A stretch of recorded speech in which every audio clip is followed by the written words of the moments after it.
On television, Darrell Sheets represented a specific brand of untamed American masculinity. He was loud, he was fearless, and he made the act of buying secondhand junk look like a competitive blood sport.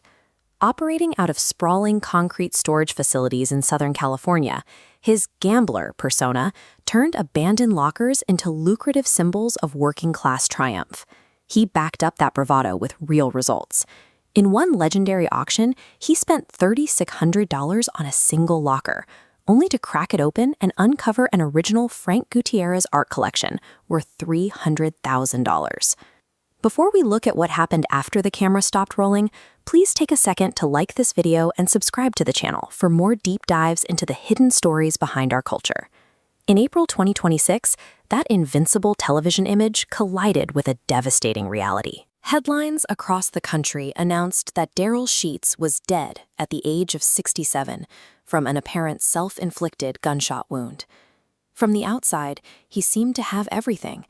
After 15 seasons on a hit show, he had amassed an estimated net worth of $4 million. The image of the self-reliant, gritty survivor defined his public life. Yet his final moments, solitary and desperate, stand in total opposition to the man the world thought they knew. The grit you saw on television wasn't cooked up in a writer's room. For 30 years before he ever stepped in front of a camera, Sheets was a legitimate storage buyer, relying entirely on his own intuition and hustle to feed his family. But that aggressive, high-stakes lifestyle carried a steep physical toll. Moving heavy furniture, eating poorly on the road, and living under constant financial stress eventually caught up with him. In early 2019, his health collapsed. He suffered a mild heart attack and simultaneously battled severe lung complications that left him hospitalized and fighting for his life. Doctors diagnosed him with congestive heart failure. His heart function dropped to 40%, forcing him to wear a defibrillator vest. He could no longer endure the grueling physical demands required to be the gambler. Stripped of his physical strength, he retired from the intense auction circuit and relocated to the quiet, isolated desert of Lake Havasu City, Arizona, seeking a low-stress life. Stepping completely away from the reality TV glare, he attempted to find peace by opening a small local antique shop called Show Me Your Junk. He had successfully removed himself from the physical hustle of the storage wars. But isolated in the desert, his failing health left him physically vulnerable and entirely unprepared for a new kind of invisible threat. In early 2026, Sheets posted a series of desperate public messages in a local community Facebook group, pleading with his neighbors for help. Malicious actors had stolen his identity. They created cloned accounts and began systematically impersonating him online. His tormentors weaponized his name. They used these cloned accounts to bully and harass local small business owners, intentionally destroying his reputation in the very community where he sought peace. His posts revealed total panic. He told his neighbors that he was sick over the harassment, stating bluntly that his tormentors had completely ruined him. The digital harassment quickly bled into the physical world. Sheets reported that angry locals, convinced he was the one attacking them online, were showing up at his antique shop wanting to harm him. Terrified, he contacted the FBI to pursue felony stalking charges.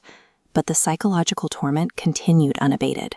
This attack bypassed his physical toughness entirely. For a man who spent his life relying on his fists and his voice to win fights, there was no defense against a faceless smear campaign. You simply cannot punch or outbid a digital ghost. The pressure ultimately proved fatal. At 2 a.m. on April 22, 2026, local police were dispatched to his residence and discovered his body. The Lake Havasu City Police Department later confirmed he died of a self-inflicted gunshot wound. But the investigation did not close there. Authorities confirmed they are actively incorporating the severe cyberbullying and identity theft allegations into their ongoing probe of his death. The news devastated his television family. In a public tribute, former co-star Brandy Passante offered a stark warning to anyone struggling, reminding her followers that the grief from suicide is endless.